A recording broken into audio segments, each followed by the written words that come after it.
दोस्त नमस्ते प्रणाम, अपने यूट्यूब पे स्वागत करते हैं। देखिए बहुत सुंदर एगो बेटी का विवाह गीत लेकर आए हैं। अगर आप लोग को पसंद पड़े आप लोग जरूर सपोर्ट शेयर करना।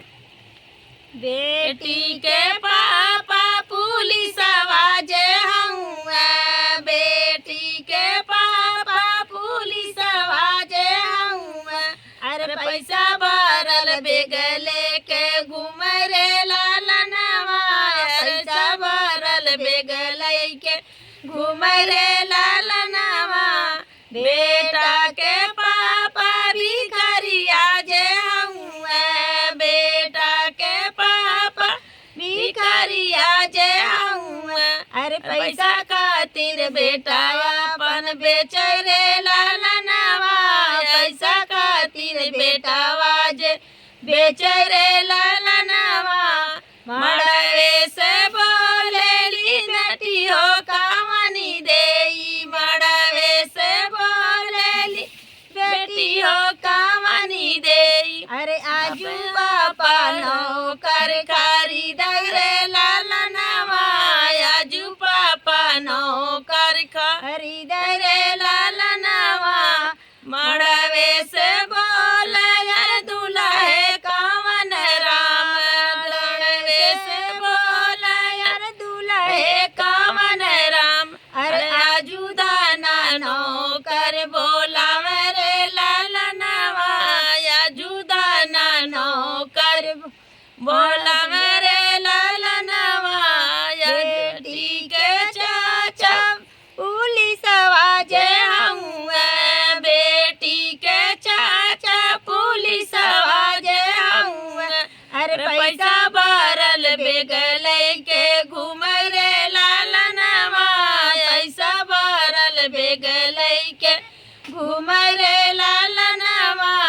बेटा के चाचा भिखारिया जे हऊँ, बेटा के चाचा भिखारिया जे हऊँ। अरे पैसा खातिर बेटा जे बेच रे लालनवा, पैसा खातिर बेटा जे बेच रे लालनवा। मड़वे से बोलेली बेटी हो कामनी देई, मड़वे से बोलेली बेटी हो कामनी देई। अरे आजू चाचा नौकर खरीद रे लालनवा, आजू चाचा नौकर खरीद रे लालनवा।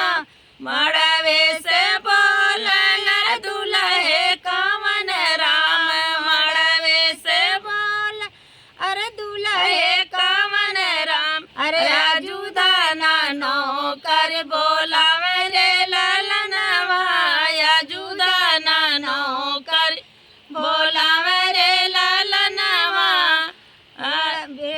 बेटी के भैया पुलिस आवाज हऊँ, बेटी के भैया पुलिस आवाज हऊँ। अरे पैसा भरल बेग लेके घूम रे लालनवा, पैसा भरल बेग लेके घूम रे लालनवा। बेटा के भैया भिखारिया जे हऊँ, बेटा के भैया भिखारिया जे हऊँ।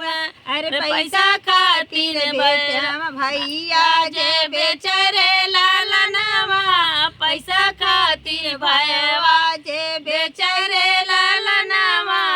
मड़वे से बोलेली बेटी हो कामनी देई, मड़वे से बोलेली बहिना कामनी देई।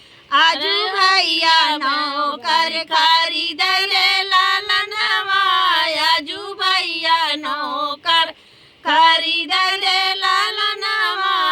मड़वे से बोला दुल्हे कामन राम, मड़वे से बोला अरे दुल्हे कामन राम। अरे आजू दाना नौकर